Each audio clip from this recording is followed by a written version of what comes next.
So we're going to be checking your problem set for Module 4, Lesson 4.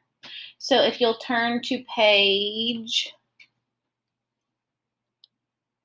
155 in your workbooks to check this.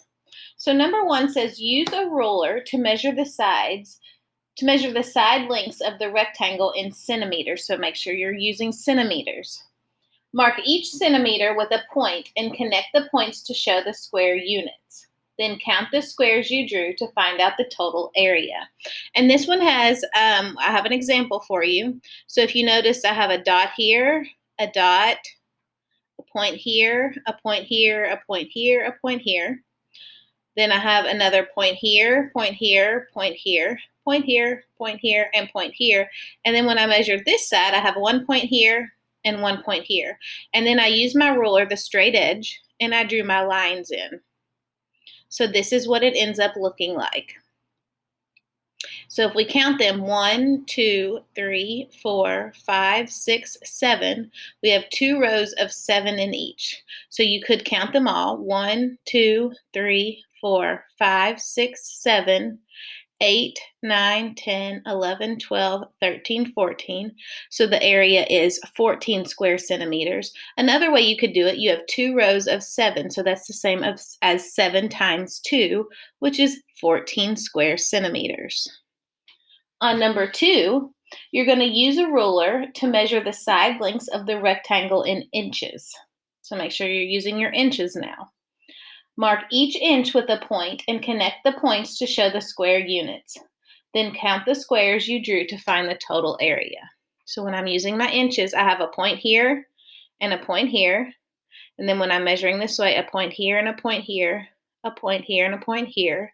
And then I use my straight edges and line up these 2 dots, and I draw a line straight down the straight edge to measure a line, or to draw a line from this point to this point and this point to this point. So this is what my square should look like. Got 1, 2, 3, 4, 5, 6, or 2 rows of 3, which would be 2 times 3, which would be 6 square inches. On number 3, it says Mariana uses square centimeter tiles to find the side lengths of the rectangle below. Label each side length, then count the tiles to find the total area. So 1, 2, 3, so this would be 3 centimeters. 1, 2, 3, 4, 4 centimeters. And then I could do 4 times 3 or 3 times 4 to get 12 square centimeters. Now you could always go back and check your multiplication and check your work and count the squares to make sure it is 12. 1, 2, 3, 4, 5, 6, 7, 8, 9, 10, 11, 12. Make sure you always check your work. So that answer would be 12 square centimeters. Now if I go to the next page, which would be 156 in your workbooks, number 4 says, each square is 1 square centimeter. Saffron says that the side length of the rectangle below is 4 centimeters. Kevin says that the side length is 5 centimeters. Who is correct, and explain how you know? Well, technically they're both correct, because if you go on this side, 1, 2, 3, 4. So Saffron said 4 centimeters, and that is correct. Now Kevin said 5, but if you look at this side length, 1, 2, 3, 4, 5, it is 5. So they are both correct, because you could do this because you counted the tiles across the top, and there are 5 tiles, which means the side length is 5 centimeters.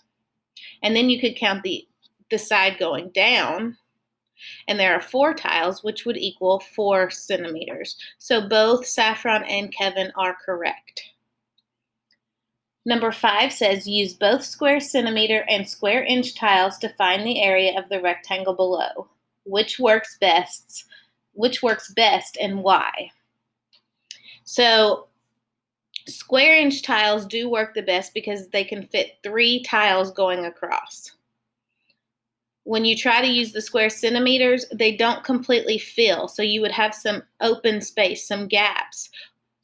in there, so the square tile would work best to measure this. Remember, you don't want that extra space that the tiles aren't covering. So square inches would fit best.